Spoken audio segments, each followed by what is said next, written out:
εικόνας της Παναγίας του Άξιον Εστί. Το πρωί πανηγυρική Θεία Λειτουργία τέλεσε ο Σεβασμιότατος Μητροπολίτης Σερών και Νιγρίτης κ. Θεολόγος με τους πιστούς να τιμούν την ανάμνηση του θαύματος της εικόνας του Άξιον Εστί.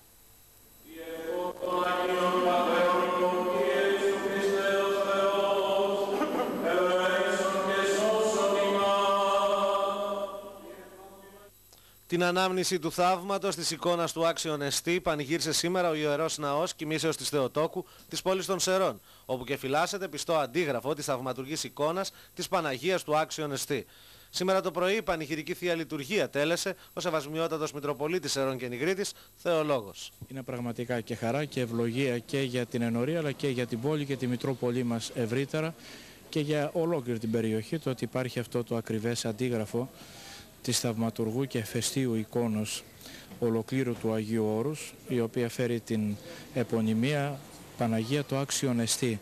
Και αυτό βασίζεται βέβαια σε ένα ιστορικό γεγονός, το οποίο η Εκκλησία μας ενθυμείται κάθε χρόνο στις 11 Ιουνίου, δηλαδή την παράδοση από τον Αρχάγγελο Γαβριήλ στον μοναχό, ο οποίος εμώναζε σε ένα κελί κοντά στις Καριές, του περίφημου και γνωστού σε όλους ύμνου το Άξιον Εστί, το οποίο ψάλουμε στην Εκκλησία μας και ιδιαίτερα μάλιστα μετά την ιερωτάτη στιγμή της μεταβολής των τιμίων δώρων.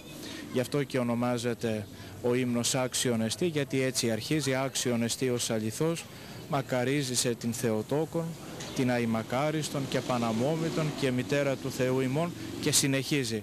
Και η εικόνα έχει λάβει αυτή την προσωνυμία, το Άξιον Εστί, διότι μπροστά σε αυτή την εικόνα που προσευχόταν ο μοναχός παρουσιάστηκε ο άγγελος και του εδίδαξε και του παρέδωσε τον αρχαγγελικό ύμνο της Παναγίας.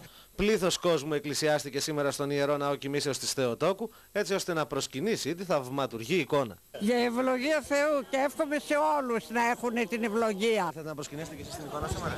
Ναι, γι' αυτό ήρθαμε. Μεγάλη χάριτες. Είναι ευλογία για τη Θεού. Βεβαίως, πολύ μεγάλη ευλογία. Η θαυματουργή εικόνα που φυλάσσεται σήμερα στο Ιερό Σύνθρονο του Πρωτάτου των Καριών δεν βγαίνει τα τελευταία χρόνια από το Άγιο Όρος εξαιτίας της ιδιαίτερης λατρευτικής αξίας που έχει για τους αγιορείτες μοναχούς. Έχει βγει ελάχιστες φορές. Έχει βγει μία φορά το 1987 όταν είχε επισκεφθεί ο Οικουμενικός Πατριάρχης, ο τότε Οικουμενικός Πατριάρχης ο Δημήτριος επισήμως στην Αθήνα και τότε είχε γίνει μεγάλη κοσμοσυρωή και μία ακόμα φορά βγήκε στη δεκαετία του 90.